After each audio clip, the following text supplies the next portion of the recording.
너를 지키시기를 원하며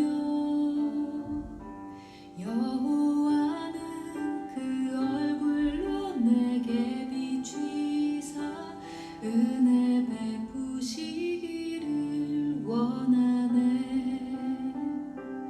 여호와는 내게 복을 주시고 너를 지키시기를 원하며 여호와는 그 얼굴로 내게 비추이사 은혜 베푸시기를 원하네. 여호와는 내게 복을 주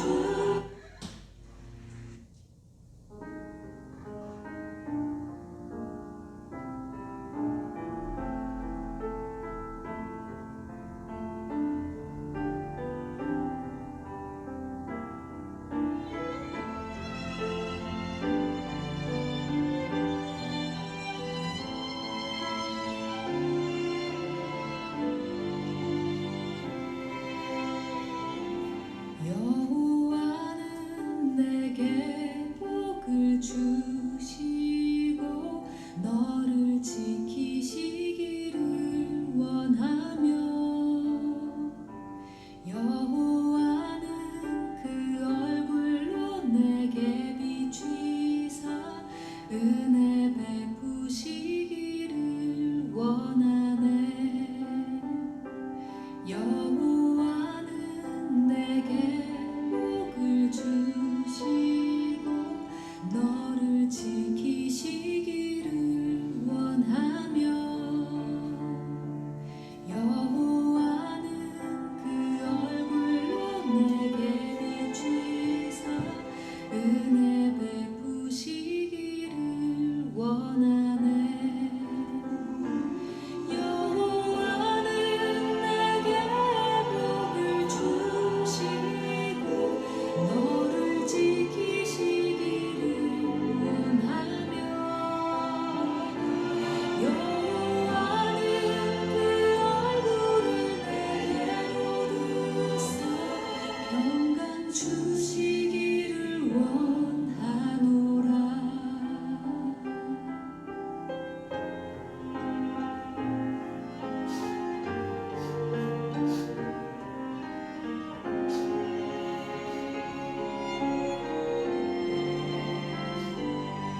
여호와는 내게 복을 주시고 너를 지키시기를 원하며 여호와는 그 얼굴로 내게 비추이사 은혜 베푸시기를 원하네. 여호와는 내게 복을 주시고 너를 지키시기를 원하며 여호와는 그 얼굴로 내게 비추이사 은혜 베푸시기를 원하네. 여호와는 내게 복을 주시고 너를 지키시기를 원하며 여호와는 그 얼굴을 내게로 드사 평강 주시기를 원하노라.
그 짐에 함께 던지고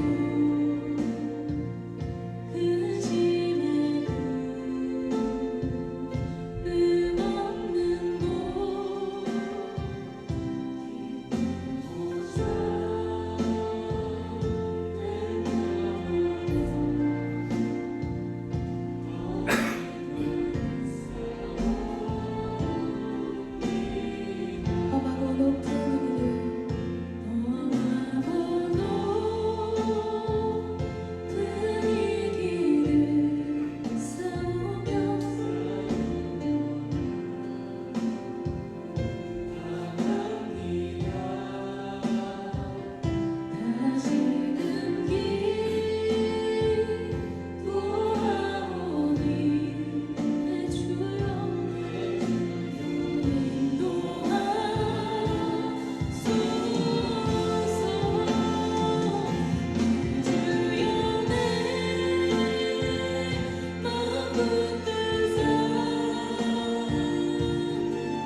신앙 고백하겠습니다.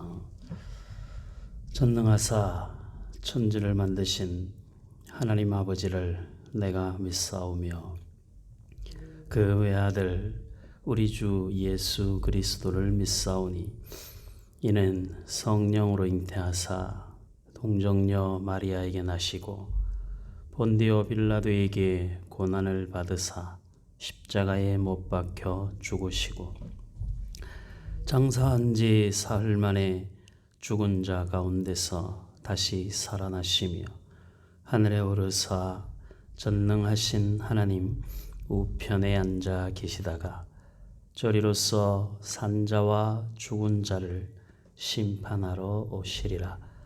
성령을 믿사오며 거룩한 공회와 성도가 서로 교통하는 것과 죄를 사하여 주시는 것과 몸이 다시 사는 것과 영원히 사는 것을 믿사옵나이다. 아멘. 하나님의 말씀 요한계시록 11장 3절에서 14절까지 보겠습니다. 요한계시록 11장 3절에서 14절까지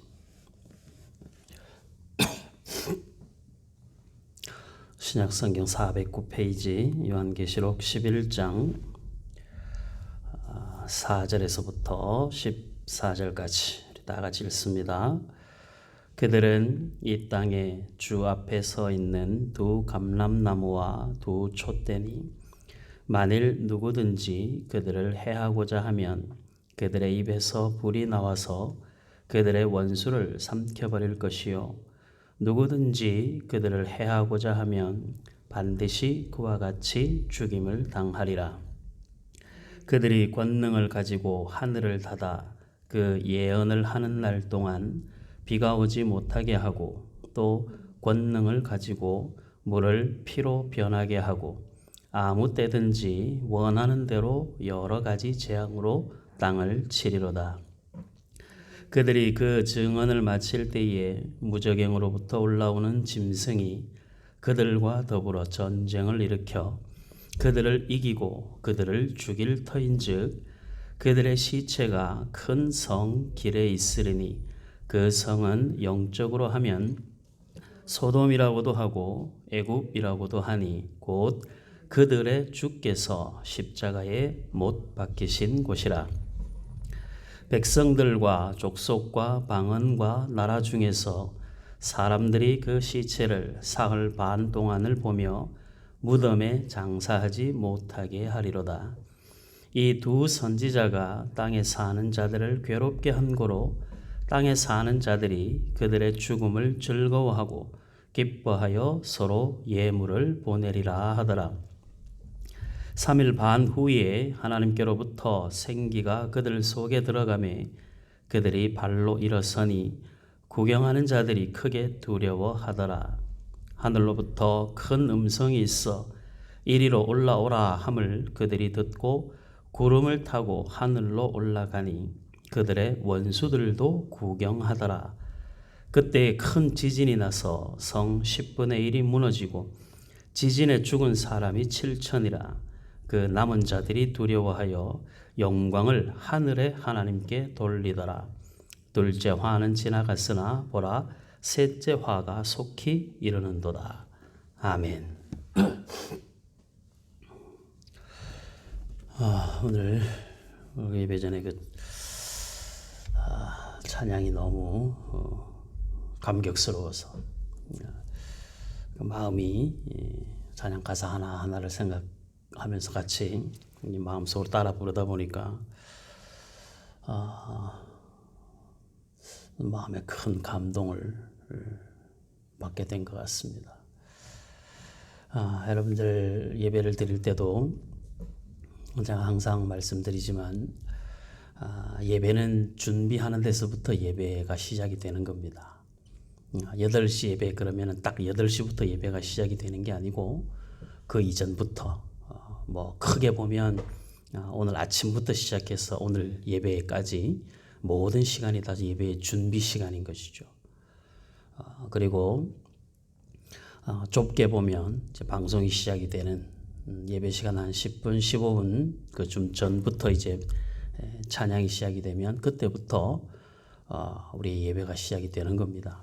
사실 제가 이런 부분들에 대해서 고민을 좀 많이 하는데 예배 전에 보니까 대체로 예배 전에 다들 시간들을 잘 지켜서 그런지 시간을 따로 공지를 안 하면 거의 시간이 다 돼서 예배 방송에 들어오는 것 같아서 좀 안타까웠는데 찬양 하나에도 하나님이 예배를 받으심을 생각하고 찬양에서부터 우리가 하나님 앞에 예배를 드리는 자로 섰으면 좋겠습니다. 뭐 예배 8시에서 앞으로 시간이 조금 여러분들이 예배 드리는데 준비하고 동참하는데 불편하면 그냥 딱 8시 돼서 한 찬양을 한 10분 15분 정도 진행이 되고 그 다음부터 이제 말씀을 전하면 시간이 뒤로 더 미뤄지겠죠.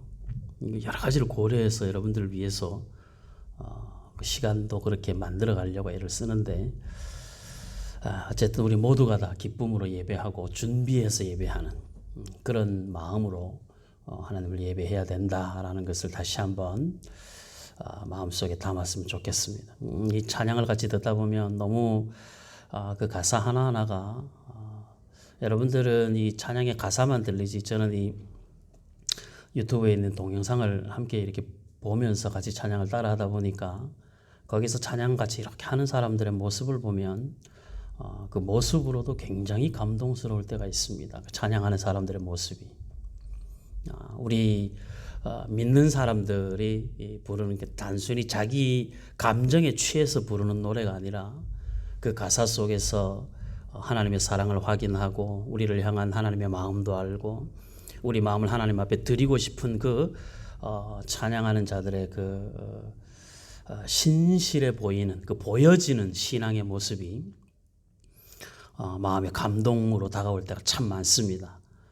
오늘 우리가 함께 볼 말씀에도 증인에 대한 이야기는 두 증인에 대한 이야기를 살펴볼 텐데 하나님을 믿는 사람들의 삶은 우리가 하나님 앞에 그대로 하나님이 보시는 모습도 있지만 세상 가운데 보여지는 신앙도 있는 겁니다. 그래서 우리를 세상의 빛이라 소금이라 하잖아요. 세상을 비추고 세상을 정결케 하는 것이죠. 그 모습으로 살려면 우리는 세상에 보여지는 신앙도 있는 겁니다. 각색하라는 게 아니에요. 포장하라는 게 아니에요. 위선을 떨라는 것도 아니에요. 우리가 하나님을 예배하는 신실한 모습이 우리의 삶 속에서 하나님의 증인으로 나타나는 성도의 삶의 모습이 그냥 내가 하나님을 예배하고 내가 찬송하고 내가 암송하고 내가 믿는 자의 삶을 나는 그냥 당연히 살았는데 그렇게 살아가는 나의 모습이 믿지 않는 사람들이나 또는 믿음이 약한 사람들에게 그 모습이 비춰졌을 때 그 자체가 또 은혜가 되고 그 자체가 다른 사람으로 하여금 신앙의 동기부여가 되는 그런 그 은혜도 우리에게 있는 것이죠. 이번에 우리나라에 그 공수처라는 것이 새로 생겼죠. 그 공수처의 초대 처장이 된 분이 그분도 그런 이야기를 하더라고.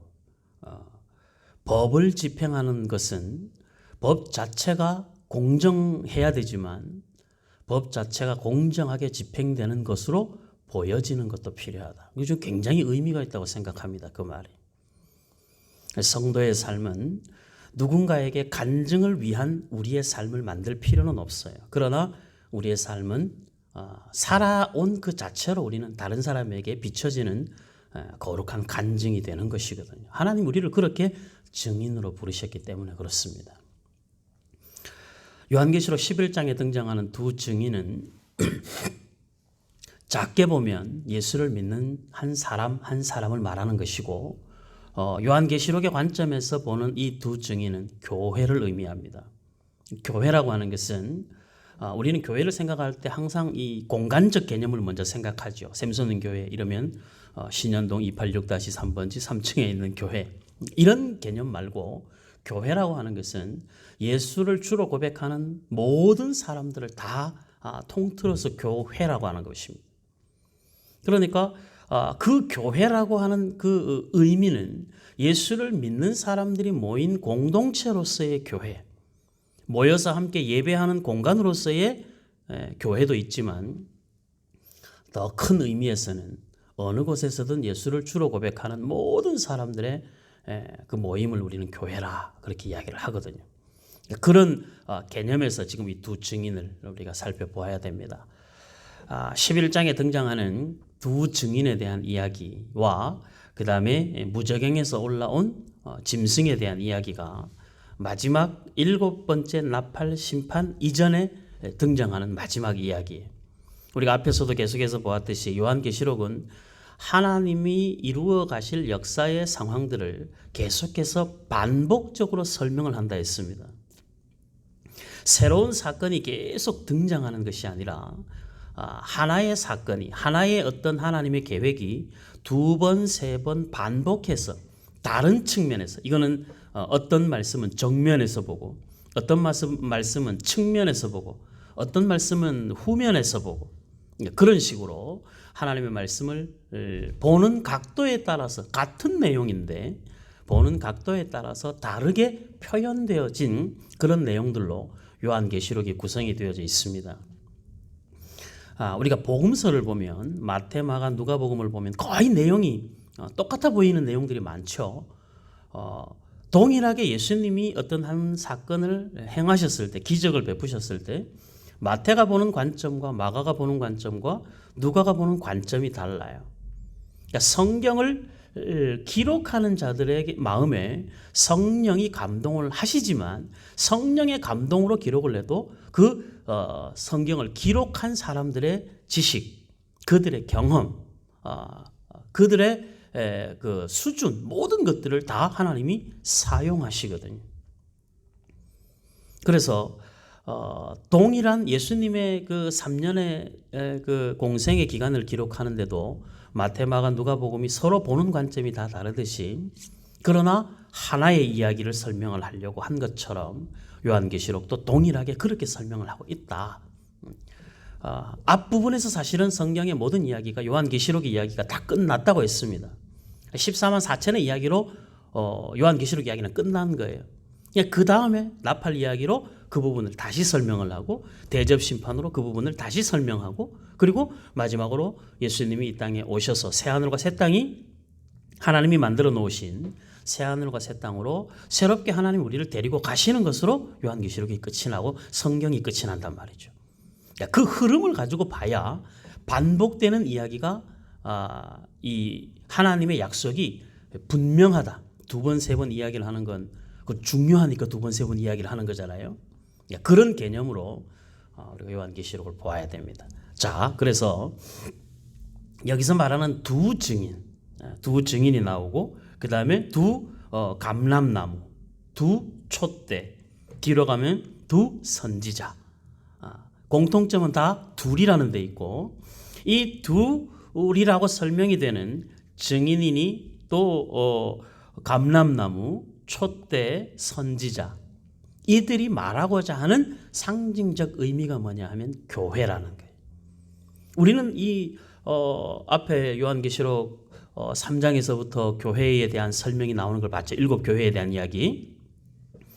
여기서 두 증인이라고 하는, 둘이라고 하는 개념을 다른 의미를 가지고 둘을 살펴보려고 하지 말고 두 증인, 그러니까 증인을 설명함에 있어서 둘이라고 하는 것은 서로가 서로의 이야기를 설명해 줄 수 있는 관계 속에서의 둘이거든요. 그러니까 신명기에서도 두 증인을 세울 때는 반드시 두세 명을 세우라 합니다. 예수님이 제자들을 파송할 때도 두세 명씩 짝을 지어서 보내시죠. 그게 증인의 이야기의 신실성입니다.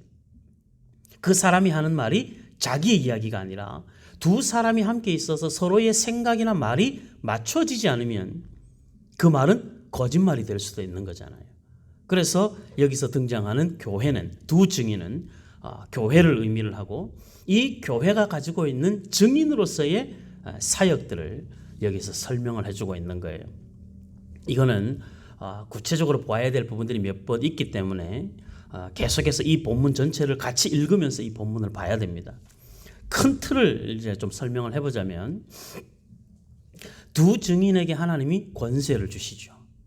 그리고 그 두 증인이 나가서 사역을 하는데, 자 3절에 보면 11장 3절, 내가 나의 두 증인에게 권세를 주리니, 그러니까 증인에게 권세를 주셨어요. 증인에게 권세를 주신다는 건 마태복음 28장에서도 예수님께서 제자들에게 승천하시기 전에 하늘과 땅의 모든 권세를 하나님이 예수님에게 주셨고, 예수님이 그것을 제자들에게 준다고 약속하시고, 그 권세를 가지고 예루살렘과 온 유대와 사마리아 땅끝까지 이르러 내 증인이 되라고 말씀하셨잖아요. 거기에서도 그 권세를 말하는 거예요. 두 증인에게 권세를 주니, 그 교회에게 권세를 주리니 그들이 무엇을 입고? 굵은 베옷을 입고. 베옷은 어떨 때 입는 거예요? 상중에 입는 옷이죠. 슬픔을 설명을 할 때 입는 옷이, 이건 고통 중에 가는 옷이에요. 굵은 베옷은. 그러니까 두 증인이 권세는 받았는데 입고 있는 옷은 베옷이. 이건 교회가 주님 오시는 그날까지 가야 되는 그 고난의 길을 의미를 하죠. 예수를 믿는 사람들이 가야 되는 길은, 우리가 하나님으로 말미암아 권세를 받은 하나님의 자녀들이고 권세를 받은 하나님의 증인들이, 그러나 우리는 우리의 삶에서는 베옷을 입고 증인의 삶을 살아야 되는 그런 증인인 것이죠. 이게 이해가 돼야 됩니다. 그래야 우리의 고난이 이해가 돼요. 이건 좀 이따가 다시 고난에 대한 부분을 설명을 할 테니까. 자, 그런데 굵은 베옷을 입고 그 다음에 뭡니까? 1260일을 예언을 하는 거예요. 1260일은 3년 반입니다.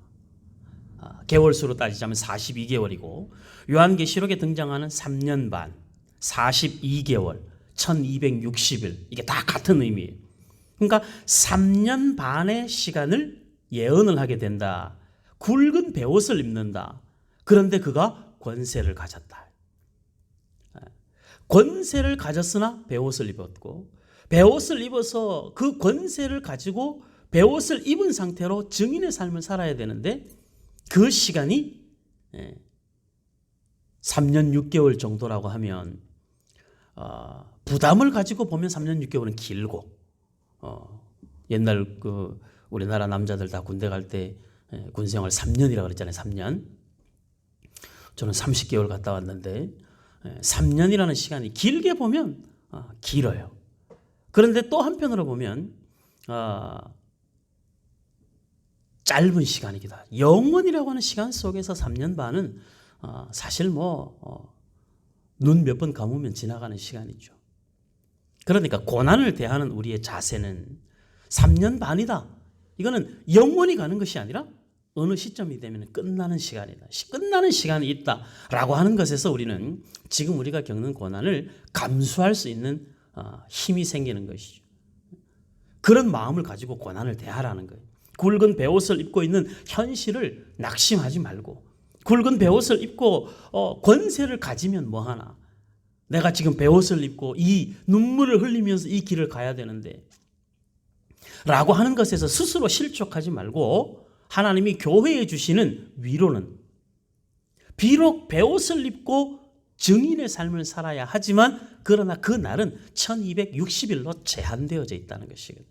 이 1260일에 대한 이야기는 나중에 이제 뒤에 짐승에 대한 이야기를 할 때 다시 설명을 할 것입니다. 이 이스라엘 백성들에게 3년 반이라고 하는 게 왜 이렇게 중요한 의미를 가지고 있는지, 그건 짐승을 설명할 때 같이 설명을 해야 되니까 뒤로 밀어놓고 오늘은 두 증인에만 집중을 해서 말씀을 보려고 합니다. 자, 두 증인이 받은 권세입니다. 이게 이제 성경 공부를 하면 이걸 하나하나를 설명이 좀 쉬워지는데, 이게 예배 중에 설교다 보니까 시간도 그렇고 충분히 전체적인 부분을 가지고 우리의 삶에 적용을 위해서 설교를 해야 되다 보니까 좀 구체적인 부분들을 설명을 못할 때가 있습니다. 이것은 여러분들 개인적으로 궁금하면 질문하시고 그렇게 하셔야 돼요. 두 감람나무와 두 촛대에 대한 그 스가랴 4장에 나와 있습니다. 이 예언이 스가랴 4장에 있는 이야기를 가지고 온 이야기예요. 그러니까 이미지를 가지고 왔다죠. 구약의 이미지를 신약에 요한이 가지고 와서 환상을 설명한다 그랬죠. 앞에서부터. 스가랴 4장을 보면 스룹바벨과 그 당시 총독이었던 스룹바벨과 그 당시 대제사장이었던 여호수아를 의미를 합니다. 근데 그 사람들의 사람들의 이미지를 왜 가지고 왔냐 하면 5절의 이야기 때문에 그래요. 5절. 만일 누구든지 그들을 해하고자 하면 그들의 입에서 불이 나와서 그들의 원수를 삼켜버릴 것이요.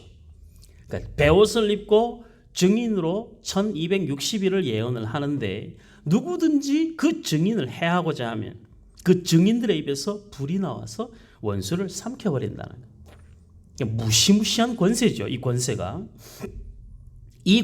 이제 뒤에 다시 또 설명이 나오는데 누구든지 그들을 해하고자 하면 반드시 그와 같이 죽임을 당하리라.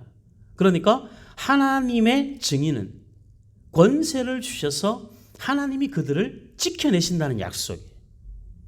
그러니까 하나님이 저와 여러분들을 지키시는 것이죠. 우리가 이 땅에 베옷을 입고 살아가는 증인으로서의 우리의 삶은 예수님이 재림을 하시든 우리가 죽어서 천국을 가든 우리의 삶은 이 세상에서 어떤 짐승도 어떤 적그리스도라도 교회를 완전히 해할 수 없다. 성도를 완전히 무너뜨릴 수 없다는 거예요. 예수님 시기부터 지금까지 교회는 단 한순간도 고난이 없었던 적이 없습니다. 끊임없이 교회는 핍박받고 끊임없이 교회는 이 지구상에서 2차 세계대전, 1차 세계대전 거기를 통해서 나타나는 걸 보면 유대인들을 완전히 이 지구상에서 멸절시키려고 하죠. 그래도 그렇게 되지 않죠. 그러니까 세상은 모든 힘과 능력을 동원해서 하나님을 믿는 사람들을 없애려고 하지만 그러나 하나님의 교회는 결코 없어지지 않는다. 그게 하나님의 약속이에요. 이것은 마태복음 16장에 있는 베드로에게 하신 하나님의 약속과도 같습니다.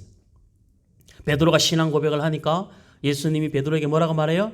내가 이 반석 위에 교회를 세우리니 음부의 권세가 이기지 못할 것이다. 그러니까 교회는 함부로 건드려서도 안 되고 교회는 공동체를 함부로 깨뜨려서도 안 되고 그 속에 한 구성원인 한 사람 한 사람을 무너뜨려서도 안 되는 거예요. 교회가 교회를 어지럽게 하고 하나님의 공동체를 깨뜨리는 것은요 가장 큰 죄요 무서운 죄입니다. 이 한국 교회도 이런 교회 안에서 이런 분열들이 많이 일어났는데 이거 정말 하나님 앞에 회개해야 될 일입니다. 소원하기는 우리 샘선된 교회는 겸손하게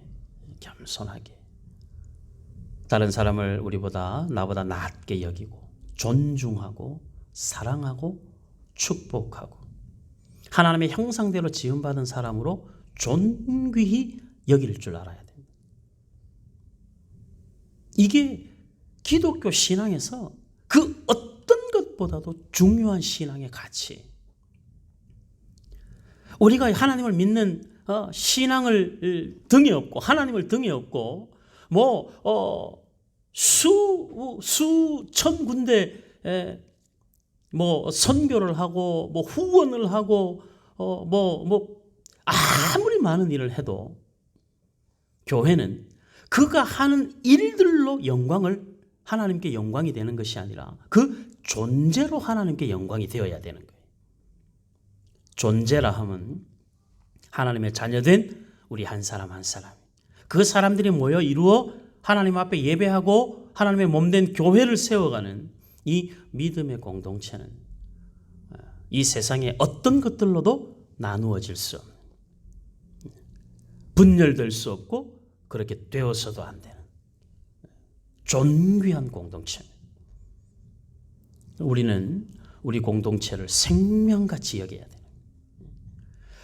공동체를 살리기 위해서라면 우리가 기꺼이 희생을 감수할 수, 손해를 감수할 수 있는 마음을 가져야 돼요. 이게 어디에 나와요? 이 이야기가 솔로몬의 재판 가운데 등장합니다. 솔로몬이 가지고 있는 그 지혜를 우리가 가져야 돼요. 한 아이를 가지고 두 여인이 서로 엄마라고, 서로 자기 자식이라고 솔로몬에게 누가 진짜 엄마인지 판결을 해달라고 데리고 나옵니다. 솔로몬이 애를 반 잘라서, 엄마가 둘이니까, 애는 하나고 엄마는 둘이니까 애를 반 잘라서 반반씩 나눠 가지면 공평하지. 공평하게 반반씩 나눠줘라. 그러니까 생모는 어떻게 말해요? 생모는 저 아이 내 아이 아니라고. 거짓말이죠. 왜 거짓말해요? 살려야 되니까. 가짜 엄마는 그 좋은 생각이라고. 그렇죠. 가짜는 그 아이가 죽든 말든 상관없는 거예요. 내가 못 가졌으니 너도 못 가지라는 거죠. 생모는 그렇게 하지 않죠. 생모는 내가 못 가져도 살려야 돼요. 그러니까 이게 교회가 가지고 있는 가치여야 됩니다. 성도가 가지고 있는 교회를 향한 가치는 살리는 게 중요하고 사는 게 중요한 거예요. 그래서 살리기 위해 당연히 내 것이고 내 것이 아니면 너무 억울하지만 누가 보더라도 내 것이지만 그런데 그 내 것이 그것으로 말미암아 또 다른 상처가 나타나면 내 것이 아니어도 괜찮다 할 수 있는 그 생모의 마음, 하나님의 마음이죠. 우리를 포기할 수 없는 하나님의 마음, 자식을 포기할 수 있는 어미의 마음, 교회를 포기할 수 없는 성도의 마음이어야 되는 거예요. 이 우리가 가지는 마음. 이 마음으로 교회를 보세요. 교회가 얼마나 귀하고 사랑스러워. 한 사람 한 사람이요 눈에 넣어도 아프지 않죠. 좀 아프긴 하긴 할 것 같긴 한데 아시겠죠? 교회가 그렇게 소중합니다. 저와 여러분들에게 교회는 생명같이 귀하게 여겨지는 은혜가 있기를 바랍니다.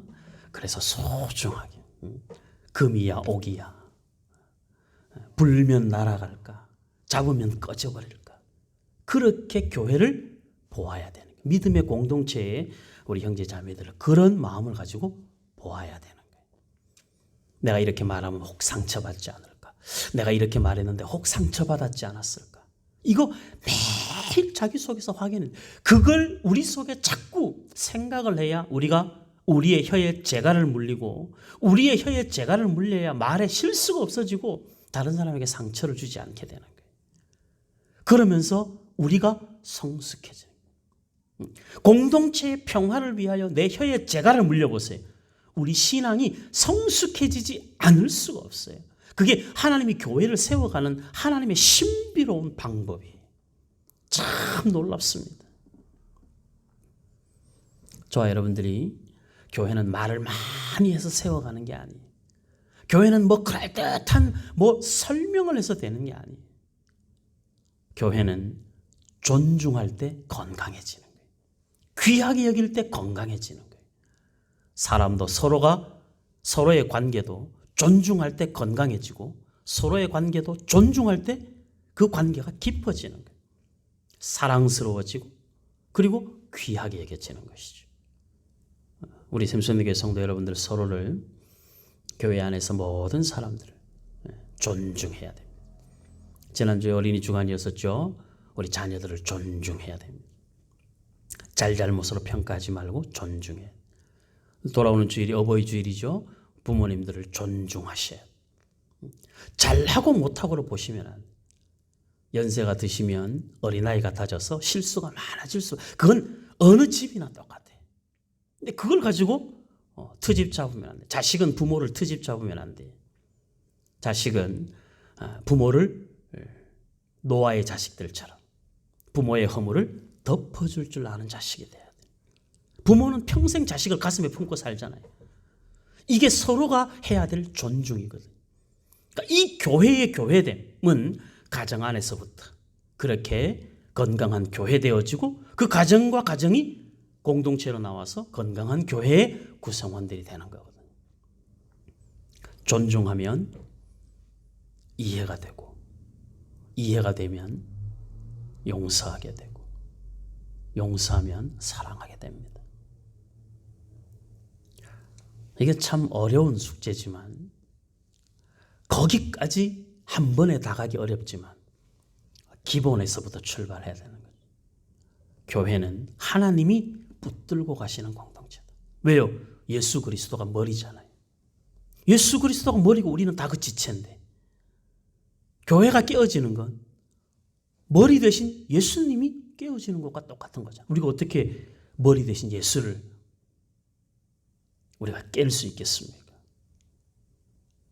예수님이 교회의 머리인 이상 우리는 그 속에 있는 지체로서 존중과 사랑 외에는 우리에게 다른 선택의 여지가 없는 것이죠. 자, 그래서 해할 수 없습니다.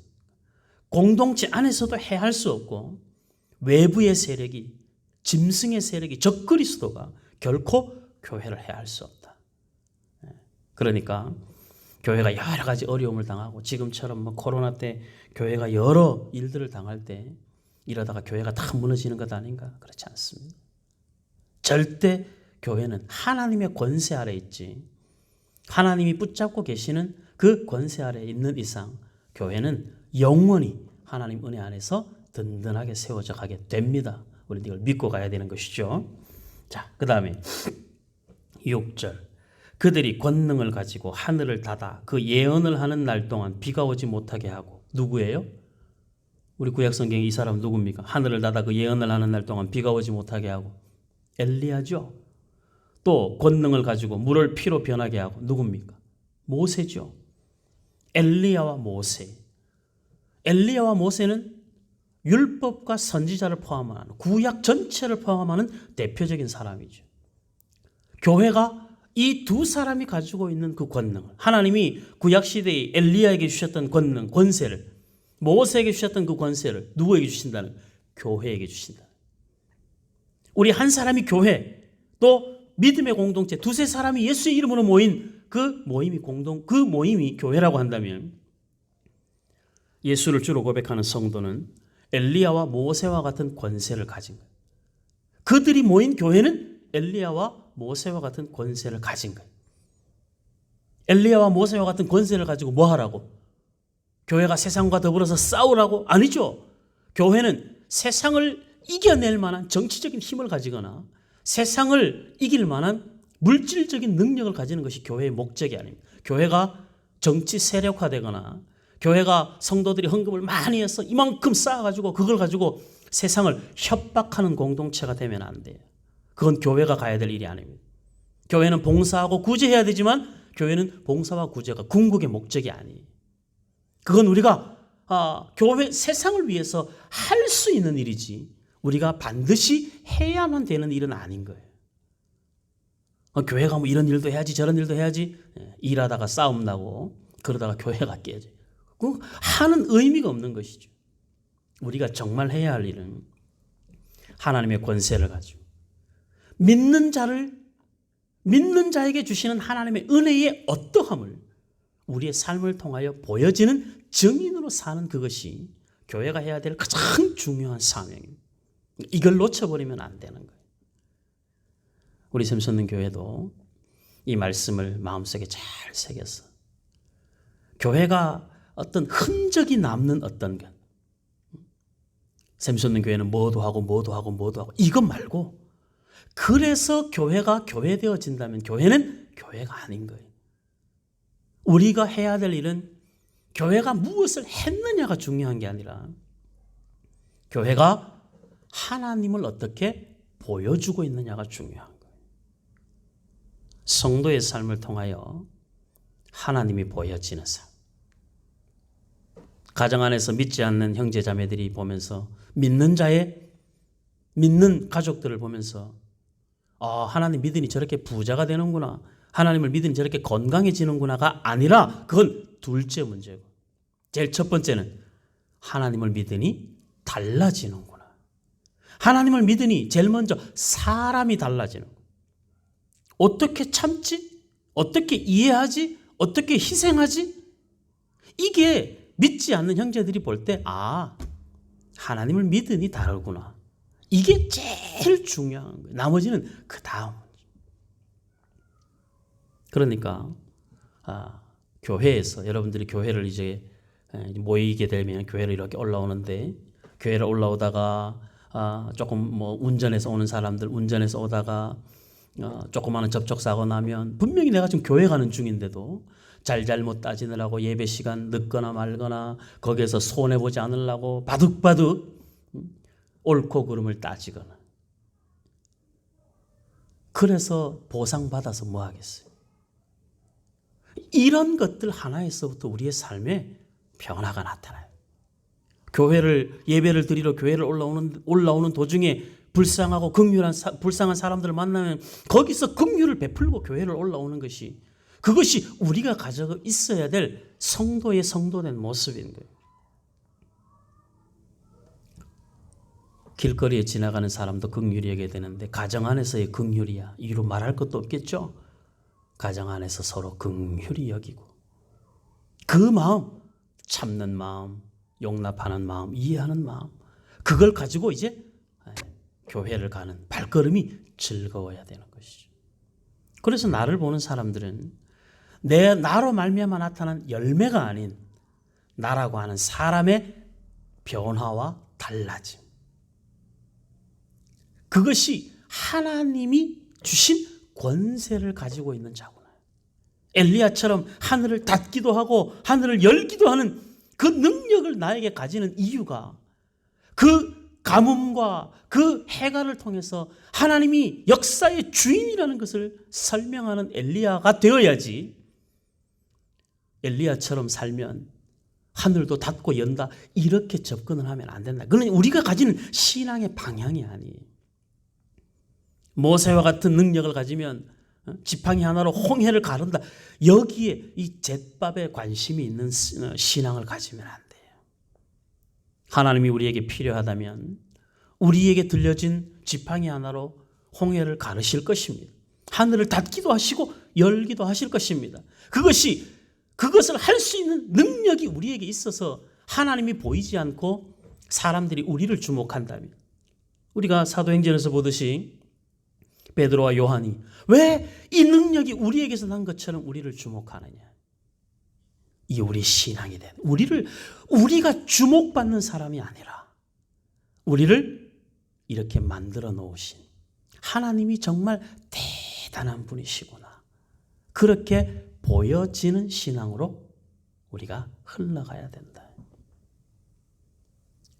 그래서 신앙은 언제나 가장 가까이 있는 사람들에게서 인정받는 신앙이 돼요. 교회 오면 훌륭한데 집에 가면 안 훌륭하고 다른 사람들한테서는 세상에 둘도 없이 좋은 믿음의 사람인데 가족들에게는 그렇지 않거나 이건 신앙을 잘못 배운 것이고 신앙을 잘못하는 것이죠. 일단 샘솟는 교회는 그래요. 저는 그렇게 가르친 적이 없어요. 여러분들은 언제나 가족들을 소중히 여기고 그 마음으로 교회에 와서 내 가족을 소중히 여기듯이 교회 안에 있는 사람들도 다 그리스도 안에서 내 가족이니까 그 마음으로 교회 안에 있는 사람들을 다 귀하게 여기고 할 수 있는 대로 사랑으로 섬기고 축복하는 마음을 가져야 되는 거예요. 아까 예배 전에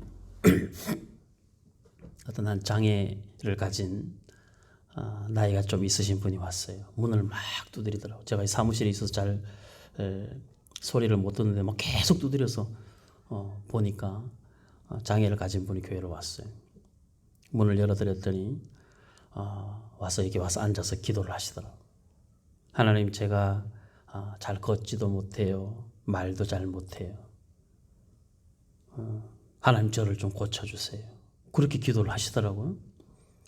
그러고 나서 이제 본인의 기도가 끝나고 나서 저보고 목사님 저 위해서 기도 좀 해주세요.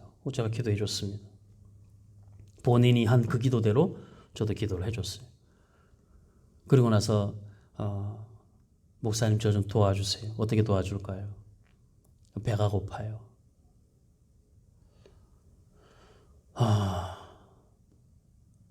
정말 우리 교회에 냉장고 안에 뭐가 좀 있어야 될 것 같아요. 여러분들 집에 있는 반찬들 교회에다 좀 갖다 놓으시고 배고픈 사람 와서 밥이라도 먹고 가야지.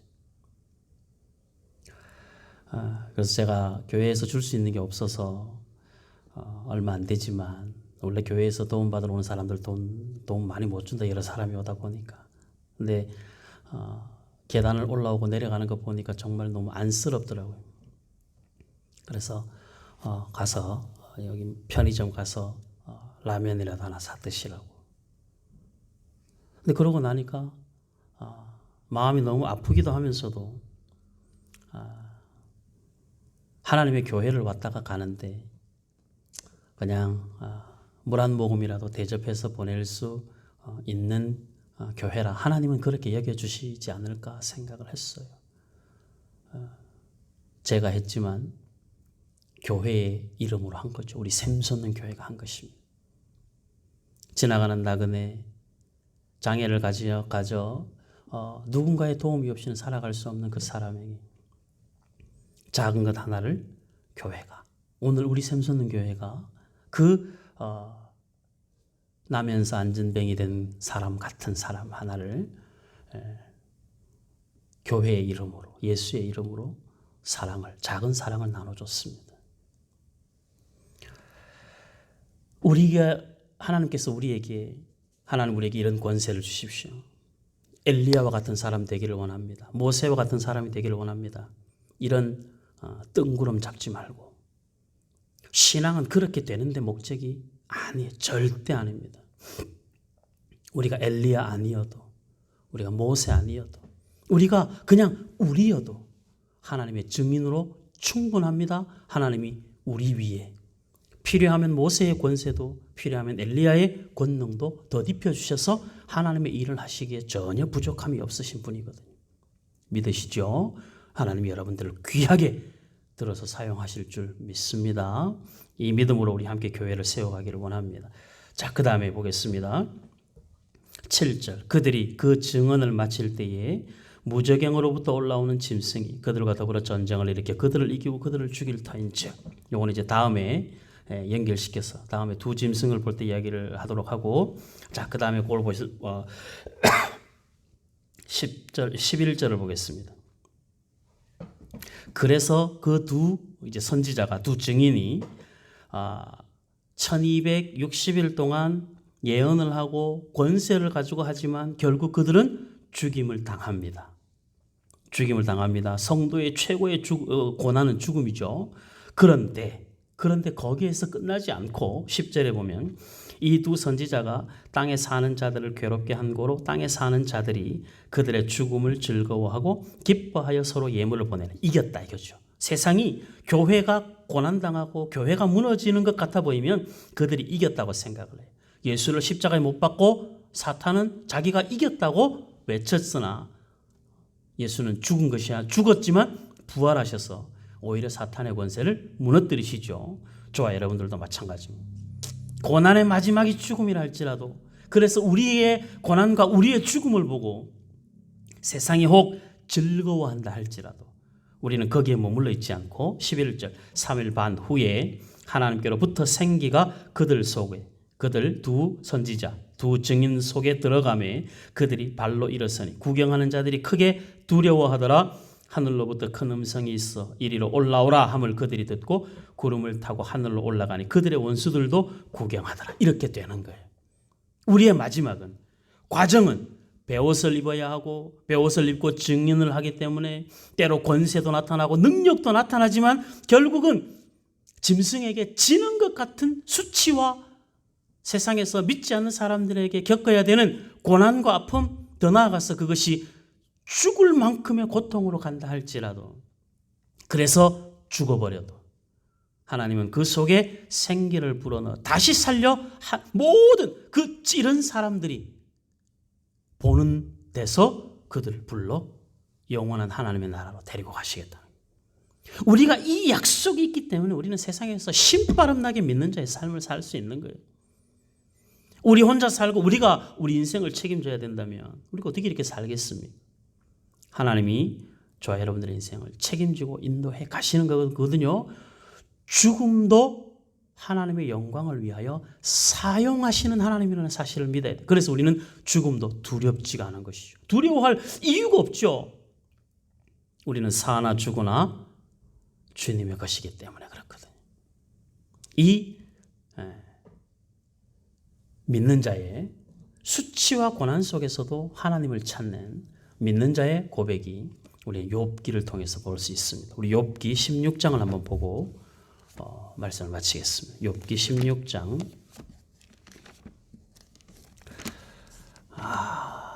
시간이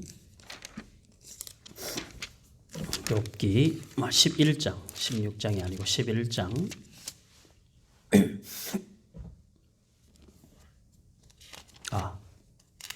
미안해요. 16장. 욥기 16장. 구약성경 777페이지. 구약성경 777페이지 욥기 16장. 여러분들 잘 보십시오.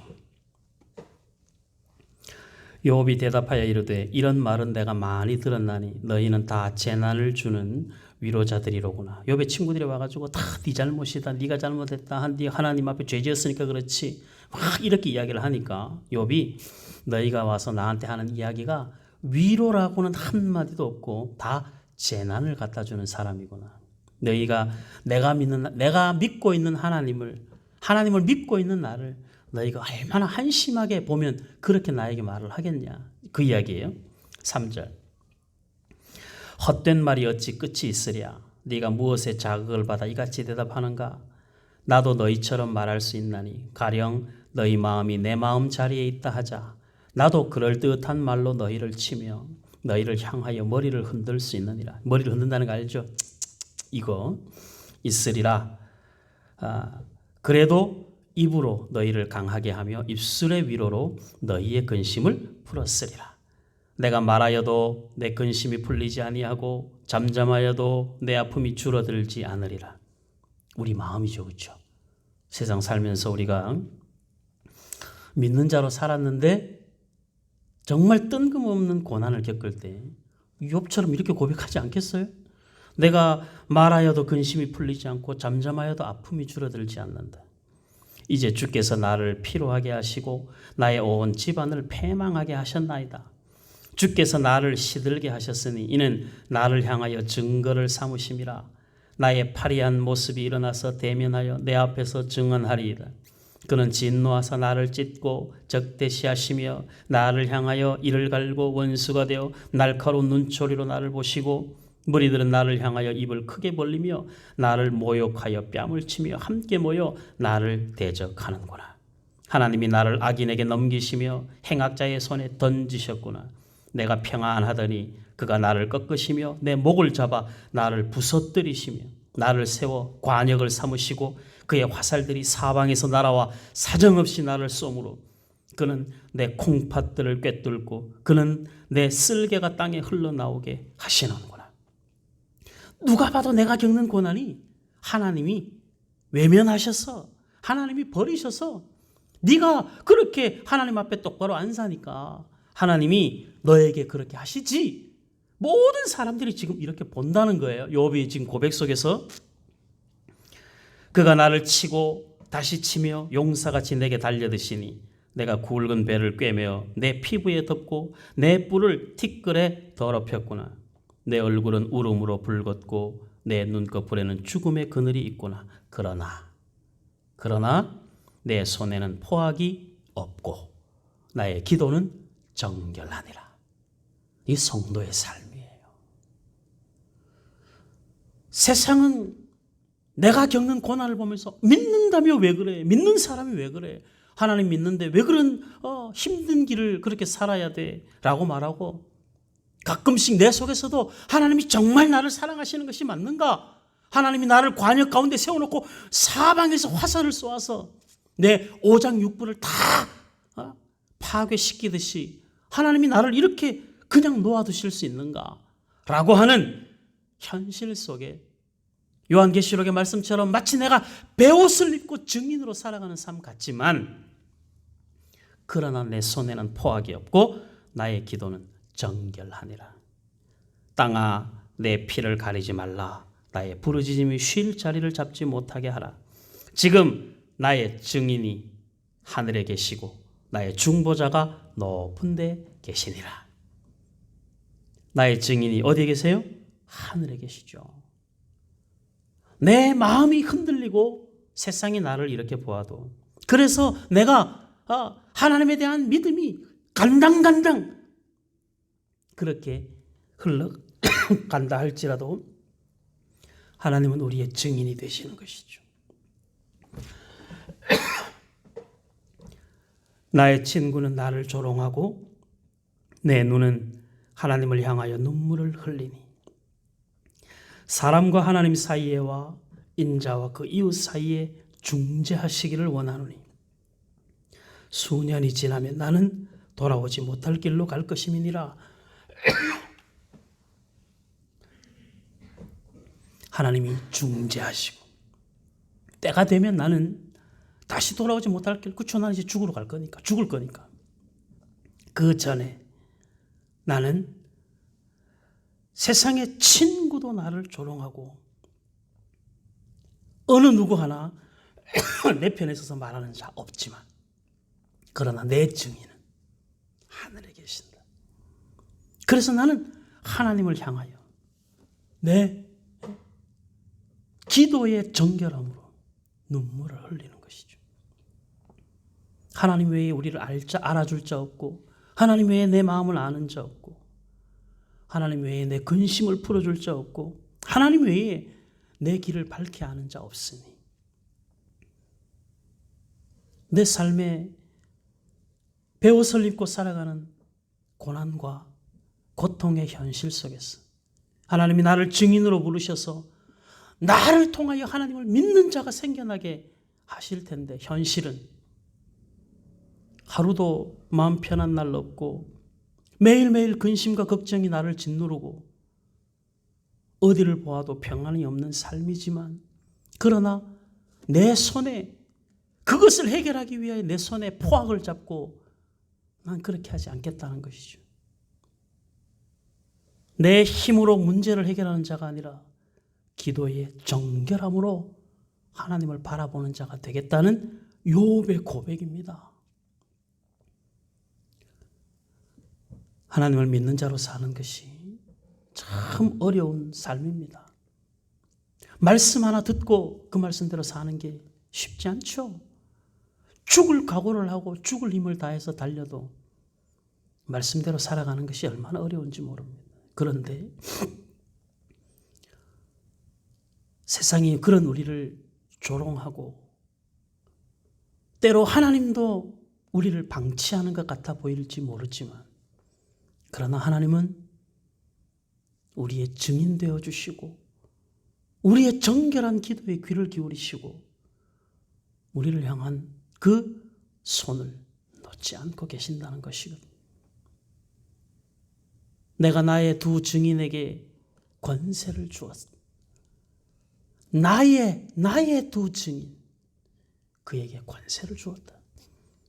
그러니 너희는 이길 수 있다.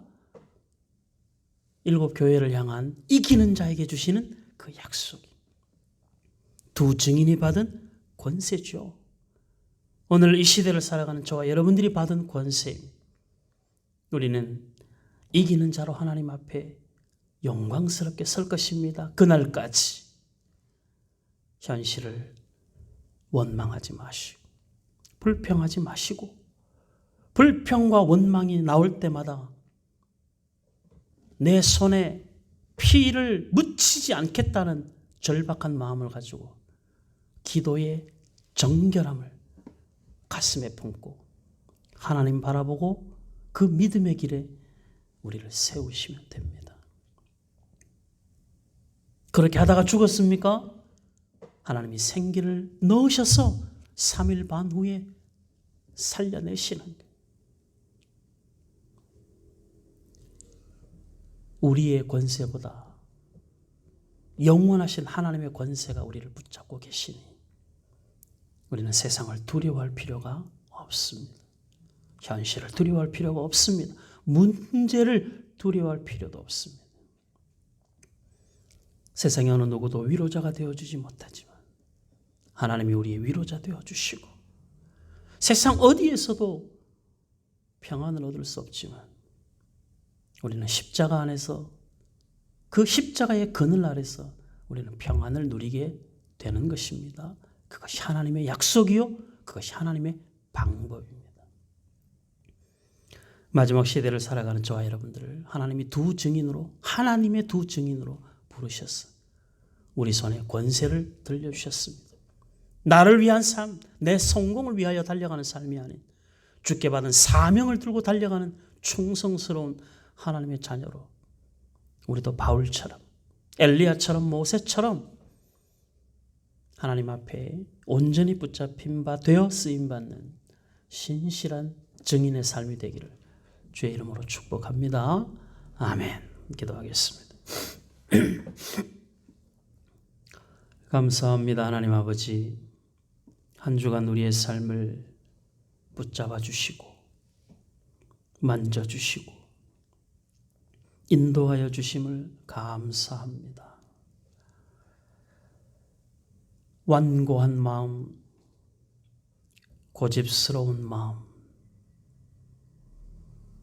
하나님의 일하심보다는 현실 앞에 늘 주눅들어 있는 마음을 불쌍히 여겨주시고 우리의 손에 엘리야와 모세에게 주셨던 권세를 들려주셨음을 우리가 기억하게 하시고 하나님의 증인으로 비록 베옷을 입고 감당해야 하는 증인의 삶이지만 하나님 우리 손에 들리워 주신 권세가 있음을 기억하게 하셔서 세상을 향하여 담대히 증인으로 살게 하시고 이기는 자에게 약속하신 그 은혜와 영광을 다 받아 누리는 자 되게 하여 주시옵소서. 우리를 향한 하나님의 성실하심을 깨닫게 하시고 믿는 자의 삶에 하나님이 어떻게 간섭하시는지 우리의 삶을 통하여 보여지게 하시고 그렇게 한 걸음 한 걸음 주의 나라를 향하여 열심을 다해 걸어가는 우리 심선는 교회 성도들 다 되게 하여 주시옵소서. 세상 어느 누구도 친구도 부모도 자식도 배우자도 때로 위로가 되지 않을 때가 있으나 하나님은 우리의 영원한 위로자 되시고 우리를 품고 우리를 손잡고 가신 그 놀라우신 은혜에 감사하며 우리의 삶의 모든 순간을 하나님께 영광으로 살아갈 수 있도록 인도하여 주시옵소서. 우리의 손에 들려지는 어떤 결과를 목적하여 하나님을 이용하는 자 되지 않게 하시고 세상에서 성공이 아닌 하나님의 나라에서 충성하는 자로 우리를 사용하여 주시옵소서. 주의 몸된 교회가 그리스도를 머리로 하여 각 지체로 부르셨사오니 우리 하나님 기뻐하시는 거룩한 교회로 지어져 가게 하시고 하나님의 특별한 가족으로 함께 만들어져가는 우리 샘솟는 교회 되게 하여 주시옵소서. 하나님께서 이곳에 세우신 주의 몸된 교회가 하나님의 살아계심을 증거하는 교회 되게 하시고 하나님의 긍휼과 자비와 사랑을 온 세상 가운데 나타내는 교회로 든든히 세워 주시옵소서. 하나님 앞에서 우리의 신앙을 반듯하게 세워가게 하시고 가정 안에서 직장과 사업장 안에서 어디에서든 하나님을 믿는 자의 삶의 흔적이 나타나게 하시고 그리스도의 향기를 나타내는 주의 자녀들이 될 수 있도록 인도하여 주시옵소서. 아무도 알아주지 않는 섬김과 희생의 삶이라 할지라도 우리 하나님이 눈여겨보시니 귀하다 생각하게 하시고 그렇게 하나님의 은혜로 채워가는 복된 인생으로 살아갈 수 있도록 간섭하여 주시옵소서. 믿는 자로 살아가는 우리 인생의 어느 한순간도 하나님의 마음에 합당하지 않은 시간이 없었음을 하나님이 합당한 자의 삶이라 여겨주시는 긍휼과 자비의 하나님이심을 알게 하셨어. 더 힘써 하나님의 마음에 합한 자로 살아갈 수 있도록 도와주시옵소서. 주의 교회를 사랑하여 주시옵시고 교회를 위하여 힘써 마음을 다하여 섬기는 주의 자녀들을 위로하여 주시고 그 마음의 중심에 하나님을 사랑하는 마음, 교회를 사랑하는 마음, 우리 하나님 아버지 더 풍성케 하시고 거룩한 열매가 있게 하여 주시옵소서. 한 주간 살아오는 삶에 수고하며 흘린 수고의 땀방울에 하나님이 열매 맺게 하시는 거룩한 은혜가 있게 하시고 수고의 떡을 먹는 감사가 충만하게 하여 주시옵소서. 연약한 주의 자녀들의 마음을 붙잡아 주시옵시고 연약한 부분을 만져주시옵시고 하나님의 신실하신 일하심을 깨닫는 은혜가 있게 하여 주시옵소서. 우리가 하나님 앞에 신실하게 설 때 우리의 육신의 문제도 우리가 고민하고 아파하고 힘들어하는 문제들도 하나님의 선하신 인도하심, 하나님의 신실하신 계획하심 속에 하나님이 해결해 나가심을 경험하는 큰 기쁨을 맛보게 하여 주시옵소서. 하나님 앞에서 우리의 실패도 실패가 아니며 하나님 앞에서 우리의 낙심도 낙심이 되지 않게 하시는 모든 것을 합력하여 선을 이루시는 하나님의 놀라우신 계획하심을 우리의 삶의 모든 영역에서 경험하는 은혜가 있도록 간섭하여 주시옵소서. 오늘도 예배를 사모하고 예배를 위하여 시간을 구별하고 예배를 위하여 온 마음을 다하는 주의 자녀들을 위로하시고 그 마음을 받아주시옵시고 하나님께서 주시는 은혜와 평강이 속에서부터 강같이 흘러넘칠 수 있도록 역사하여 주시옵소서. 하나님께서 이루어가시는 일에 늘 우리도 관심을 가지게 하시고 하나님이 걸어가시는 그 길 겸손히 뒤따라 걷는 저희들이 되게 하여 주시옵소서. 모든 것이 하나님의 일하심이었음을 우리의 삶을 통하여 경험할 때마다 감사와 찬송이 멈추지 않는 우리 모든 성도들의 삶이 되게 하여 주옵소서. 예수님 이름으로 기도하옵나이다. 아멘. 하늘에 계신 우리 아버지여, 이름이 거룩히 여김을 받으시오며 나라의 임하옵시며 뜻이 하늘에서 이룬 것 같이 땅에서도 이루어지이다. 오늘날 우리에게 일용할 양식을 주옵시고 우리가 우리에게 죄 지은 자를 사하여 준 것 같이 우리의 죄를 사하여 주옵시고 우리를 시험에 들게 하지 마옵시고 다만 악에서 구하옵소서. 대개 나라와 권세와 영광이 아버지께 영원히 있사옵나이다. 아멘.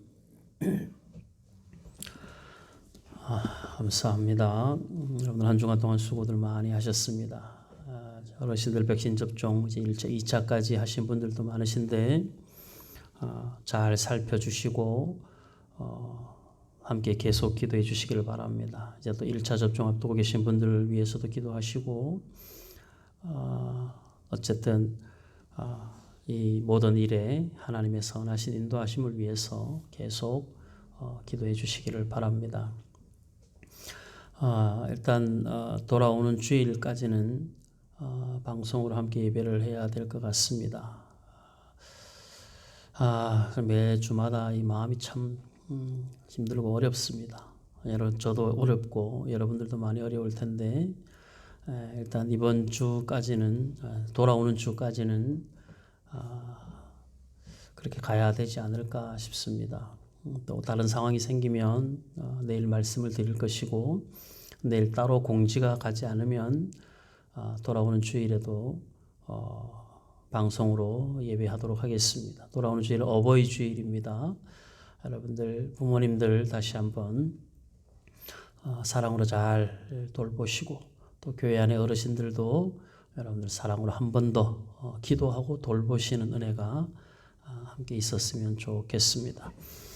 오늘 예배 후에 여러분들 찬송가 208장 가사 읽어보시고 또 여러분들 함께 가정 안에서 찬송하시고 그리고 각 가정에서 예배를 마무리해 주시면 감사하겠습니다. 우리 이창수 집사님 일행들 위해서 여러분들 계속 기도해 주셔서 돌아오는 시간까지 건강하게 소원하는 대로 하나님의 선하신 인도하심 따라서 잘 다녀올 수 있도록 계속 기도해 주시고 여러분들 그 교회 밴드에 보면 달력 있습니다. 달력 그 달력에 보면 백신 접종하시는 분들 또 교회 여러 행사들 이런 것들이 있으니까 혹시 여러분들이 따로 적어 놓은 것이 없으면 가끔씩 밴드 안에 있는 일정을 좀 살펴보시고 그 속에 있는 교회 행사들이나 그런 특별한 경조사들 이런 것들 여러분들 확인하시고 서로 문안하는데 참고할 수 있으면 좋겠습니다. 평안히 잘 쉬시고 토요일 오늘 주중에 이제 쉬는 날이 있어서 이번 주는 다른 날보다는 조금 그래도 여유가 있으셨을 텐데 오늘 내일 평안히 잘 쉬시고 주일날 방송이지만 또 거룩한 주일로 우리 함께 예배할 수 있기를 원합니다. 감사합니다.